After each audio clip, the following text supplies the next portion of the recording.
Hello बच्चों, let's read this question and the question says reactivity order of halides for dehydrohalogenation is dehydrohalogenation का मतलब है जहां पे आपका हाइड्रोजन और हैलोजन दोनों एक साथ रिमूव हुए और रिजल्ट आपको एल्कीन मिले।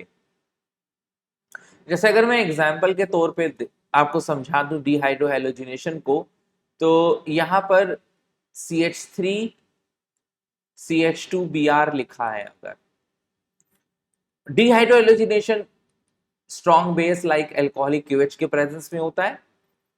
यहां पर अल्फा पोजीशन से Br टूटता है और बीटा पोजीशन से H निकलता है, यानी कि बीटा एलिमिनेशन रिएक्शन होती है, जिसके उपरांत आपको CH2 double bond CH2 as a main product यानी कि एल्कीन मिलता है।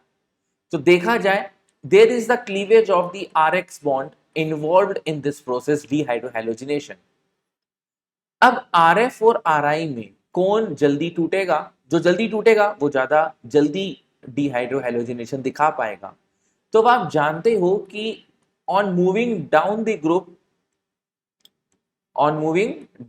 Group the atomic size increases. और अगर एटॉमिक साइज बढ़ेगा, सुन लो ये बात, अगर एटॉमिक साइज बढ़ेगा, AS मतलब एटॉमिक साइज, तो बॉन्ड लेंथ बढ़ेगी। बॉन्ड लेंथ बढ़ेगी तो बॉन्ड डिसोसिएशन इंथैल्पी कम हो जाएगी, मतलब जल्दी टूट जाएगा वो, इनवर्सली प्रोपोर्शनल है। अगर बॉन्ड लेंथ बहुत बड़ी होती है तो बॉन्ड डिसोसिएशन इंथैल्पी उसके इनवर्सली प्रोपोर्शनल होती है, यानी कि जल्दी टूट जाएगा, क्योंकि force of attraction between these two atomic nuclei will be least. तो ये तुरंत टूट जाएगा, तुरंत। बॉन्ड स्ट्रेंथ बेकार है, बॉन्ड डिसोसिएशन एंथैल्पी बहुत कम है, तो जितनी ज्यादा बॉन्ड लेंथ उतनी बेकार बॉन्ड डिसोसिएशन एंथैल्पी।